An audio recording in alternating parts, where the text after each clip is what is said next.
नमस्कार, India voice पर स्वागत है आपका। मैं हूं आपके साथ प्रियंका मिश्रा। खबरों की शुरुआत करेंगे ब्रेकिंग खबर से शुरुआत करते हैं। श्री कृष्ण जन्मभूमि से जुड़ी बड़ी खबर सामने आ रही है। सुप्रीम कोर्ट पहुंचा जन्मभूमि का मामला। सुप्रीम कोर्ट पहुंचा जन्मभूमि का मामला। ज्ञानव्यापी की तरह सर्वे की हुई मांग। ज्ञानव्यापी की तरह सर्वे की हुई मांग। सुप्रीम कोर्ट पहुंचा जन्मभूमि का मामला।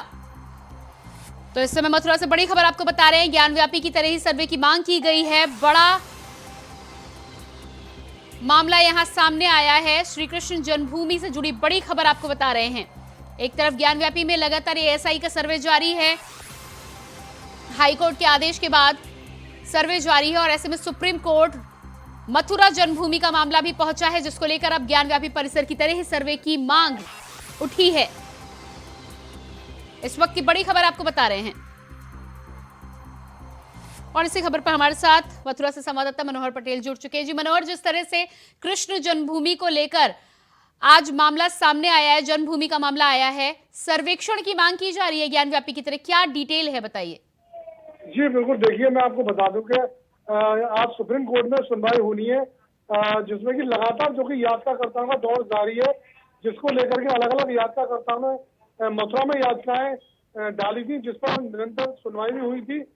लेकिन वहीं अगर विष्णु गुप्ता की बात करें तो हाई कोर्ट में उनमें एक एप्लीकेशन दी थी, जिसमें कि सभी दावों को एक साथ सुनने के लिए जो विष्णु जैन है उनकी जो एप्लीकेशन है उनकी सुनवाई पर आदेश दिया था, जिसमें सभी जो वाद मथुरा कोर्ट में चल रहे थे उनको सभी वादों को हाई कोर्ट में सुनवाई के लिए आदेश दिए थे।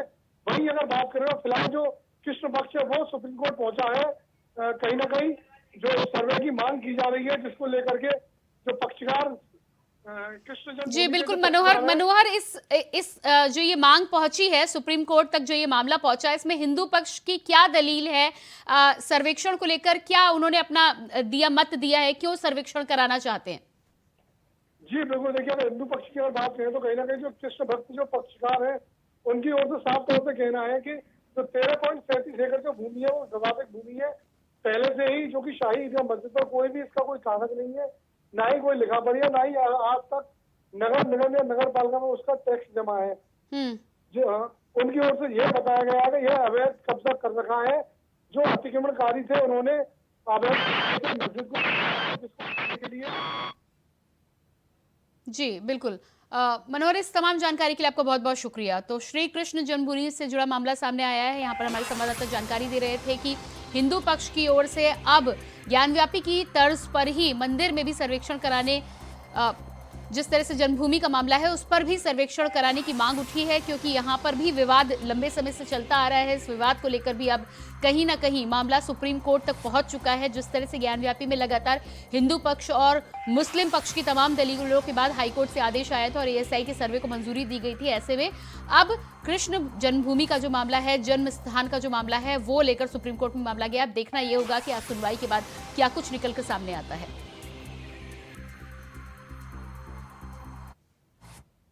और इसके बाद बात करते हैं हरियाणा की। हरियाणा विधानसभा चुनाव को लेकर राजनीति तेज हो गई है। नेताओं के बयान तीखे होते नजर आ रहे हैं और वोटरों को लुभाने की कोशिशें भी की जा रही हैं।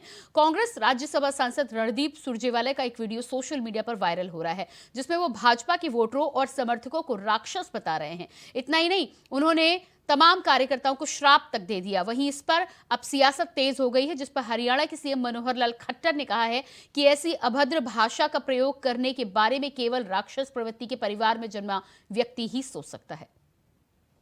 राक्षसों, भाजपा के राक्षसों, राक्षस हो तुम लोग।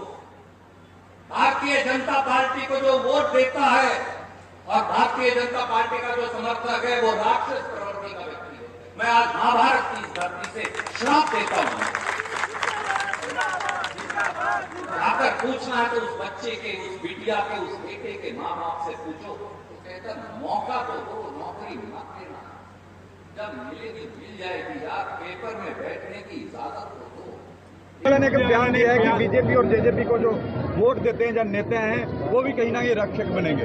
एक राक्षस प्रवृत्ति के परिवार में जन्मा ये व्यक्ति ही सोच सकता है कि इस प्रकार का अभद्र भाषा बोलना, ये मैं समझता हूँ असंसदीय भाषा है। निश्चित रूप से इसका हम संज्ञान लेंगे।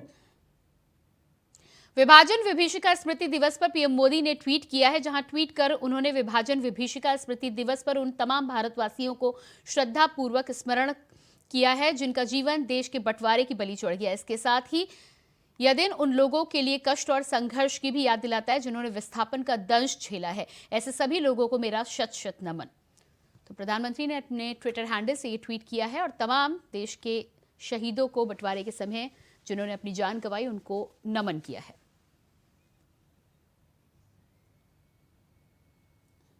देश के गृह मंत्री अमित शाह ने भी विभाजन काल की विभीषिका को याद करते हुए विभाजन काल पर ट्वीट किया है। उन्होंने ट्वीट करते हुए लिखा है कि 1947 में धर्म के आधार पर देश का विभाजन इतिहास में एक काला अध्याय है। इससे उत्पन्न हुई नफरत ने लाखों लोगों की जान ले ली और करोड़ों को विस्थापित कर दिया।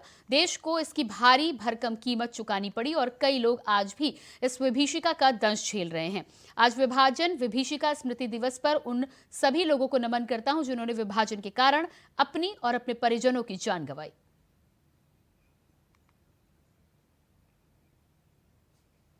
उत्तर प्रदेश के सीएम योगी आदित्यनाथ ने भी विभाजन काल की विभीषिका को याद करते हुए विभाजन काल पर ट्वीट किया है। उन्होंने लिखा है कि देश के इतिहास में 14 अगस्त की तिथि कभी न भूलने वाली तारीख है। आज ही के दिन मजहबी और नफरती मानसिकता ने भारत का दुखद विभाजन किया था, जिसके दुष्परिणाम स्वरूप असंख्य देशवासियों ने यातनाएं झेली और अपनी जानें गंवाई। उन्होंने आगे लिखा कि विभाजन विभीषिका स्मृति दिवस के अवसर पर बलिदान हुए सभी नागरिकों को विनम्र श्रद्धांजलि व इस क्रूर विभत्स यातना के साक्षी सभी नागरिकों के प्रति मेरी संवेदनाएं हैं। सावन के इस पावन अवसर पर सीएम योगी आदित्यनाथ गोरखनाथ मंदिर पहुंचे, जहां मंदिर पहुंचकर उन्होंने जन कल्याण के लिए भगवान शिव का रुद्राभिषेक किया। इसके बाद हवन पूजन किया। आपको बता दें कि करीब 1 घंटे तक अनुष्ठान में सीएम ने भगवान शिव का अभिषेक और पूजन संपन्न किया।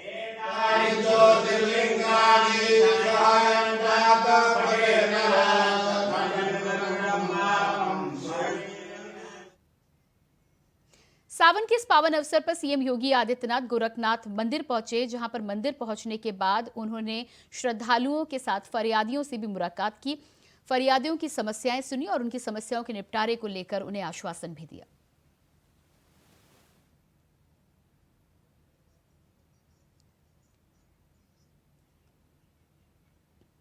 बदायूं के गांव मुड़ला मोड़ के पास 2 बाइकों की भिड़ंत हो गई, जिसमें एक की मौत बताई जा रही है। एक व्यक्ति की अचानक मौत हो गई। बताया जा रहा है कि हादसा तेज रफ्तार के कारण हुआ था, जिसमें दोनों लोगों की भिड़ंत में एक व्यक्ति घायल हो गया और एक व्यक्ति की मौके पर मौत हो गई। दूसरे को घायल हालत में गंभीर हालत में अस्पताल में भर्ती कराया गया है।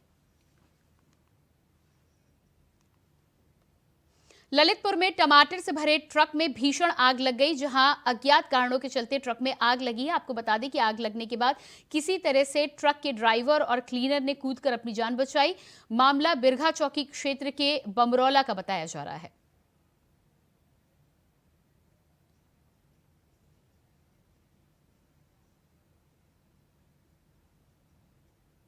गाड़ी में आग लगी सुबह।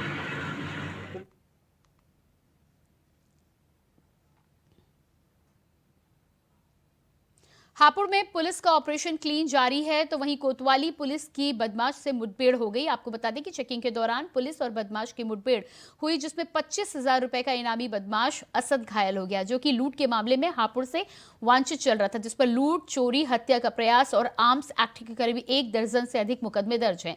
साथ ही आपको जानकारी दे दें कि घायल बदमाश से तमंचा, कारतूस और मोटरसाइकिल भी बरामद की गई है। तो यहाँ हापुड़ में पुलिस का ऑपरेशन क्लीन जारी है। बताया जा रहा है कि 25,000 के एक इनामी बदमाश को लूट के मामले में गिरफ्तार किया गया है। वो लूट के मामले में काफी दिनों से वांछित चल रहा था। ऐसे में पुलिस को जानकारी मिली तो पुलिस ने कार्रवाई की थी। पुलिस की मुठभेड़ के दौरान ये बदमाश घायल हुआ है, जिसको पुलिस ने गिरफ्तार कर लिया है।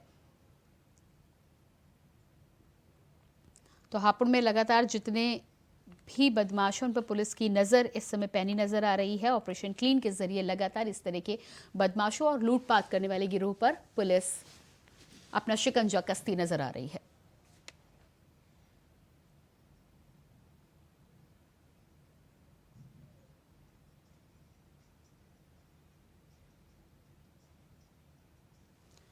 तो लगातार आप तस्वीरें देख पा रहे हैं इनामी बदमाश को 25,000 के इनामी बदमाश को यहां पुलिस के द्वारा गिरफ्तार किया गया है। आपको बता दें कि हापुड़ में लगातार पुलिस के द्वारा ऑपरेशन क्लीन चलाया जा रहा है, जिसके तहत तमाम इस तरह के गिरोह और बदमाशों पर पुलिस की नजर बनी हुई है और लगातार पुलिस इन सभी पर शिकंजा कसने की तैयारी में जुटी हुई है।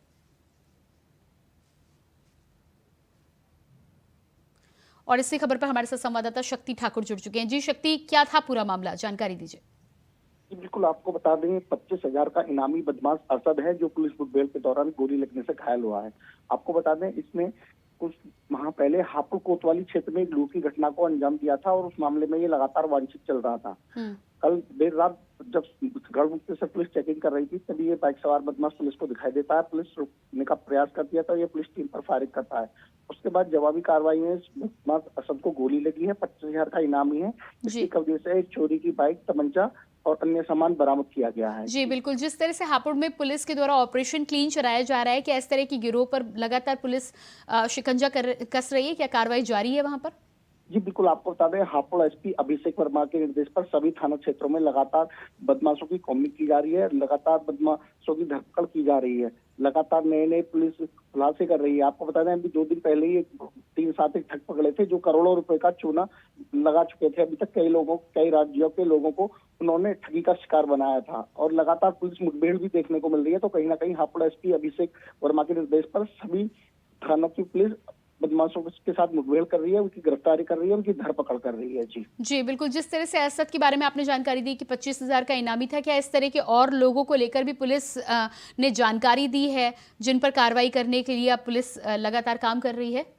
जी बिल्कुल, बता दें ये जो असद है बड़ा ही शातिर किस्म का अपराधी है। 25,000 का इनामी है। विभिन्न थाना क्षेत्रों में, अलग अलग जनपदों में इस पर कई दर्जन मुकदमे दर्ज हैं जिनमें लूट, हत्या का प्रयास, चोरी, आर्म्स एक्ट, तमाम तरह के मुकदमों में ये अपराधी रह चुका है। तमाम मुकदमे इस पर दर्ज हैं और लगातार इस तरीके के बदमाशों को पुलिस चिन्हित कर रही है और उनकी गिरफ्तारी कर रही है। और हापुड़ में ऑपरेशन कन्विक्शन के तहत भी लगातार जो जघन्य अपराध है उनकी प्रभावी पैरवी कोर्ट में की जा रही है। जी बिल्कुल शक्ति, इस तमाम जानकारी के लिए आपको बहुत बहुत शुक्रिया। तो जिस तरह से हमारे संवाददाता शक्ति ठाकुर ने यहाँ पर जानकारी दी है कि पुलिस ऑपरेशन क्लीन के दौरान लगातार इस तरह के बदमाशों पर कार्रवाई कर रही है। 25,000 के असद को यहाँ पर गिरफ्तार किया गया। 25,000 का इनामी इसे बताया जा रहा था। लंबे समय से लूटपाट के तमाम मामले अलग अलग थानों में असद के खिलाफ दर्ज थे, जिसको लेकर पुलिस ने मुठभेड़ के दौरान गोली लगने से असद घायल हुआ और पुलिस ने उसकी गिरफ्तारी की है। लगातार इस तरह के बदमाशों के खिलाफ पुलिस का एक्शन जारी है। और अब बात करते हैं रायबरेली की। रायबरेली में अवैध असलहों का प्रदर्शन लगातार बढ़ता जा रहा है। आपको बता दें कि लालगंज कोतवाली क्षेत्र के एक फोटो सोशल मीडिया पर जमकर वायरल हो रहा है, जिसमें एक युवक के दोनों हाथों में अवैध असलहे दिख रहे हैं। तो वहीं अवैध असलहों के साथ फोटो वायरल होने के बाद पुलिस महकमा जांच में जुट गया है। तो तस्वीरें आप ये देख पा रहे हैं किस तरह से ये फोटो सोशल मीडिया पर वायरल हो रही है। अवैध असलहों और तमंचों को लेकर लगातार जिस तरह से सोशल मीडिया पर चहलकदमी बढ़ती है, ऐसे में पुलिस संज्ञान में आने के बाद इसकी कार्रवाई में जुट गई है। लगातार इस युवक की खोज जारी है।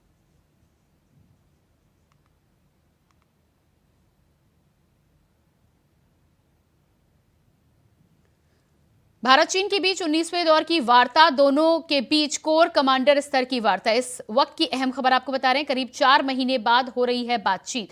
तो भारत चीन के बीच अहम वार्ता, बड़ी खबर, अहम खबर आपको बता रहे हैं। भारत चीन के बीच 19वें दौर की वार्ता होनी है, दोनों के बीच कोर कमांडर स्तर की वार्ता। तो लगातार जिस तरह से एलएसी पर गहमागहमी बढ़ रही है, इस बीच में 19वें दौर की वार्ता होनी है। लंबे समय से वार्ताओं का दौर चल रहा है, लेकिन इसमें हल निकलकर सामने नहीं आ रहा है। भारत चीन के बीच एलएसी पर जिस तरह से चहलकदमी बढ़ी है, ऐसे में भारत लगातार इसको कई प्लेटफॉर्म पर उठा चुका है और अपनी नाराजगी जाहिर कर चुका है। दोनों के बीच कोर कमांडर स्तर की वार्ता होनी है, जिसके बाद मामले को सुलझाने की लगातार कोशिश जारी है। करीब 4 महीने बाद ये बातचीत के दौर की अब शुरुआत हुई है। इस वक्त की अहम खबर आपको बता रहे हैं, भारत चीन के बीच 19वें दौर की वार्ता होनी है, दोनों के बीच कोर कमांडर स्तर की होगी वार्ता। लंबे समय के बाद एक बार फिर से बातचीत शुरू हुई, करीब 4 महीने के बाद हो रही है बातचीत। और इसके बाद बात करते हैं हिमाचल की। हिमाचल प्रदेश की घटना पर प्रियंका गांधी ने किया ट्वीट। इस वक्त की अहम खबर, हिमाचल के सोलन में बादल फटने की सूचना पर प्रियंका ने किया ट्वीट। कई लोगों की मृत्यु का दुखद समाचार मिला। प्रियंका गांधी ने अपने ट्विटर हैंडल से दुख प्रकट किया है। शिव मंदिर में भारी भूस्खलन का दुखद समाचार मिला। ईश्वर दिवंगत आत्माओं को शांति प्रदान करे।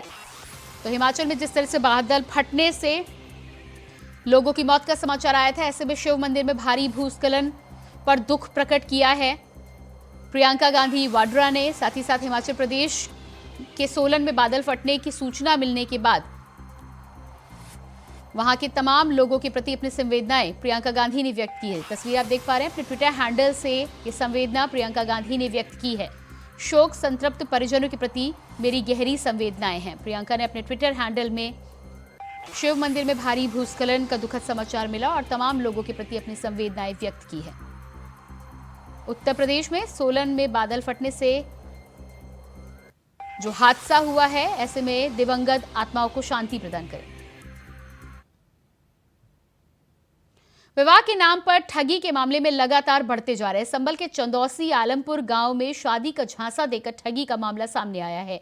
एक रात रुकने के बाद दुल्हन अपने 2 साथियों के साथ फरार हो गई। वहीं पीड़ित दूल्हे ने थाने में तहरीर दी है। 1 लाख नगद समेत शादी के करीब 2 लाख के गहने भी दुल्हन लेकर फरार हुई है। दूल्हे ने ठगों के खिलाफ पुलिस में न्याय की गुहार लगाई है।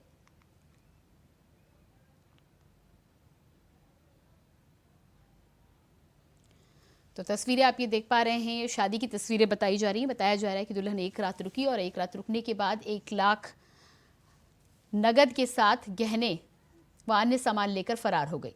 ऐसे में युवक ने पुलिस में उसकी शिकायत दर्ज कराई है, उसकी तहरीर दी है।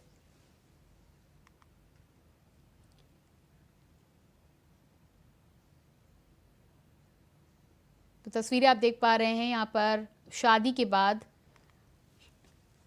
दुल्हन को लुटेरा बताया जा रहा है। बताया जा रहा है कि दुल्हन ने अपने 2 दोस्तों के साथ मिलकर लूटपाट की घटना को अंजाम दिया है। 1 लाख नकदी के साथ ही साथ तमाम शादी में मिले गहनों को लेकर दुल्हन दूसरे ही दिन फरार बताई गई है। और इसी खबर पर हमारे साथ संवाददाता सतीश सिंह जुड़ चुके हैं। जी सतीश, क्या था पूरा मामला? बताया जा रहा है कि दुल्हन 1 रात के बाद फरार हो गई है तमाम सामान लेकर। देखिए, हम आपको बता रहे हैं, जनपद संभल में एक दुल्हन आई और आने के बाद गोरखपुर से आने के बाद में उन्हें 3 लोग पहुंचे और एक गरीब आदमी पर पहुंचे कि तेरी शादी नहीं हो रही है, उससे कोई रिश्तेदार थे। तो उन्होंने कहा आप साहब की शादी करा दें, लेकिन गोरखपुर से लड़की आई हुई है। तो इसी को लेकर के उसे जो है लालच दिया गया कि उसके गरीब परिवार से उसके बाप पर कर्ज है, तो इसी को लेकर के कुछ पैसे देने होंगे। तो वो युवक मान गया और आने के बाद में जो है उसने शादी करी और शादी करने के बाद में जो पैसे तय हुए वो बता रहे हैं कि एक आरोप लगा रहे हैं कि 1 लाख रुपए मैंने इन्हें नगद दिया था। नगद देने के बाद में जो दुल्हन को घर छोड़ने आए। छोड़ने के बाद में जब उसकी शादी हुई, फेरे हुए, जयमाला पड़ी, जयमाला पड़ने के बाद में दुल्हन को वापस ले गए जो बिचौलिया थे और उसके 4 लोग उसके साथ आए थे। एक जो लुटेरी दुल्हन है उसकी मौसी थी और उसका सगा भाई था, एक मौसेरा भाई था, एक खास दुल्हन थी। तो पहुंचने के बाद में जी सतीश, इस पूरे मामले में आपका कहना है कि दुल्हन के साथ उसके दोस्त और उसका परिवार के कुछ लोग मिले हुए थे? जी। तो बताऊं आपको, जिस प्रकार से दुल्हन के घर पहुंचते हैं, दुल्हन के टाइम दुल्हन को घर छोड़ते हैं, रात में जो वो ये भी आरोप लगाया है दूल्हे ने कि मैं जो है कोई नशीला पदार्थ खिलाकर मुझे जो है घर में सुला दिया और रात में जेवरात बांध ली गई। जेवरात बांधने के बाद उसने नहीं देखा, उसने कहने लगी कि मुझे शॉपिंग करा लाओ। बाजार में जाकर बाजार में शॉपिंग करने गए, उन्होंने कुछ खाया पिया और कुछ कपड़े खरीदे और इस तरह खाने के पैसे वो देता रहा दूल्हा। इतने जो है दुल्हन बाइक पे बैठकर रफू चक्कर हो गई है। जी बिल्कुल। तो इस तरह की पूरी जानकारी में ये बताइए कि अब युवक ने जो पुलिस में केस दर्ज कराया है, क्या इससे पहले भी इस तरह की किसी घटना के बारे में जानकारी अभी तक मिली है? जी बता दूं, अभी जो है पुलिस ने मुकदमा दर्ज नहीं किया गया है। अभी जो है तहरीर दी गई है और जो है पुलिस भी इसमें कुछ कहने को तैयार नहीं है। और जो है जो युवक है वो डिमांड कर रहा है, जो दूल्हा है, कि या तो मेरी वो दुल्हन को वापस कर दिया जाए और ये मेरे पैसे वापस दिए जाए। जो 3 लोग हैं उनके खिलाफ में उसमें तहरीर दी गई है। जी, इसके अलावा दुल्हन के परिवार वालों की यदि बात करें तो क्या शादी में दुल्हन के परिवार वाले भी शामिल हुए थे, और यदि शामिल हुए थे तो उनको लेकर आगे क्या जानकारी उधर से मिली है? जी बता दूं, जो उनके परिवार वाले आए थे वो लोग तो जो यहाँ से पैसे लेकर रफू चक्कर हो गए थे बिचौलिया के घर से, और जो उनके जो दो युवक आए थे जो बाइक पे उठाकर तुरंत उसे गायब कर दिया गया था शहर के अंदर से। वो युवक चिल्लाता रहा, तो लेकिन अभी तक कोई पता नहीं चल रहा उसका दुल्हन का, और ना ही उसके परिवार वालों का कोई कांटेक्ट हो रहा है। कि जो कांटेक्ट नंबर दुल्हन का था वो उसने स्विच ऑफ कर रखा है, और जो बिचौलिया है उनके ऊपर जो है बात की जा रही है कि मुझे दुल्हन चाहिए या मेरे पैसे वापस चाहिए। पुलिस का अब इस मामले में क्या करना है, आगे क्या कुछ कार्रवाई होनी है? जी पुलिस की बात की जाए तो पुलिस को तहरीर दे दी गई है, उस पर जांच की बात कर रही है पुलिस। आप देखते हैं इसमें क्या कार्रवाई की जाती है। जी बिल्कुल सतीश, इस तमाम जानकारी के लिए आपका बहुत बहुत शुक्रिया। तो जिस तरह से हमारे संवाददाता सतीश ने यहाँ पर जानकारी दी कि लुटेरी दुल्हन का यहाँ पर मामला सामने आया है। बताया जा रहा है कि एक रात दुल्हन रुकी थी और उसके बाद तमाम सामान लेकर कुछ नशीला पदार्थ युवक को खिलाकर वहां से फरार हो गई।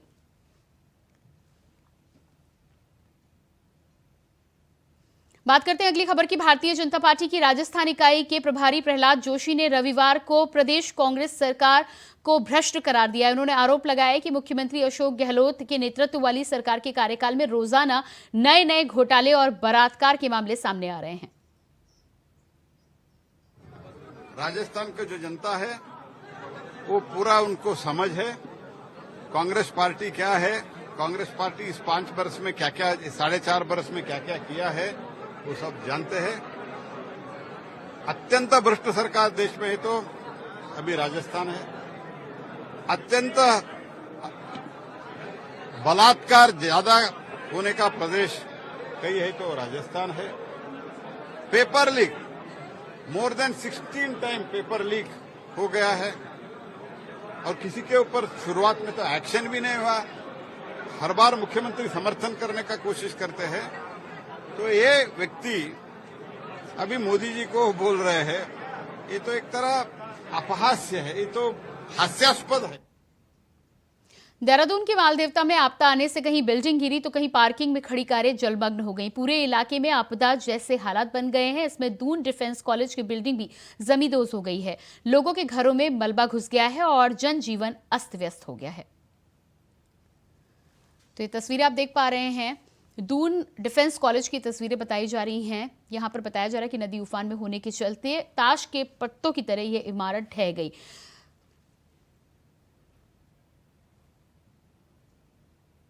और इसी के साथ फिलहाल इस बुलेटिन में इतना ही। खबरों के लिए बने रहिए इंडिया वॉइस के साथ। नमस्कार।